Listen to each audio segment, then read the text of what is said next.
Here's my tips on how to ace a graduate job interview part 2. Tip number 1 is to know your own value. This can be in relation to the salary that you're going to be offered and how you're going to negotiate your salary, but also in terms of what you can bring to the table.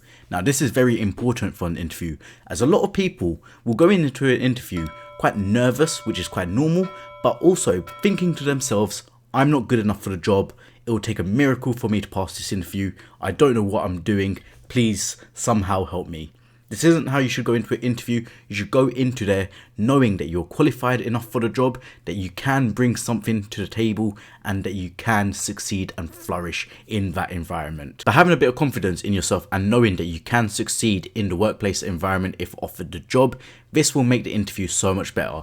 As for example, if you're very nervous and go in with the mindset that you're not going to get the job, you may stumble in the interview, you might forget things that you've prepared for. Whereas if you're confident and you're quite calm, you can just be yourself and exert your own personality, let the interviewer see who you really are and see what you can bring to the table. Tip number 2 is to prepare an example scenario of where you have worked in a team. Now, a team question will always, if not most of the time, be asked in an interview. This could be, for example, tell us about a time where you worked well in a team, or tell us about a time where you worked in a team and things didn't go so well.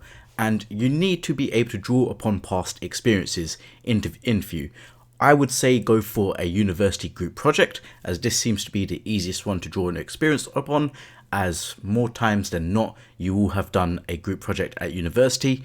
But other examples could be from a part-time job, or for example an internship that you've done previously. Tip number 3 is to prepare some questions that you want to ask the interviewer. Of course, you will be doing your research before you do the interview on what the company is, their values, and what the job entails. However, not everything is available on the public forums, whether it be their website, the student room, or anywhere else. For example, some questions that I asked about were the organizational culture and the social life, and this is something that only an employee of the company that you're applying to can tell you about from a first-hand experience. You want to basically ask them, how has their experience been? Have they been enjoying it? Why did they choose that field in particular?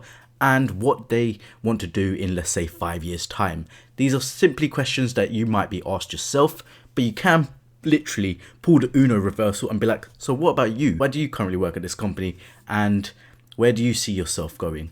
This shows that you have a true enthusiasm for the job that you're applying for, and also that you're looking ahead for the future and that you want to build a long-term career with that company. Because believe me, companies do not like it if you do not show that you're there for long term. If you're simply there just to get a job and not be unemployed after completing your degree, and then let's say you're already showing signs that you want to leave in like 6 or 12 months time, even though they would have put their time and energy and effort into you, that's a bit of a red flag. And so you want to show the interviewer that you are there, committed and ready to make a difference. As always, don't forget to like, follow and share for more university and career related content.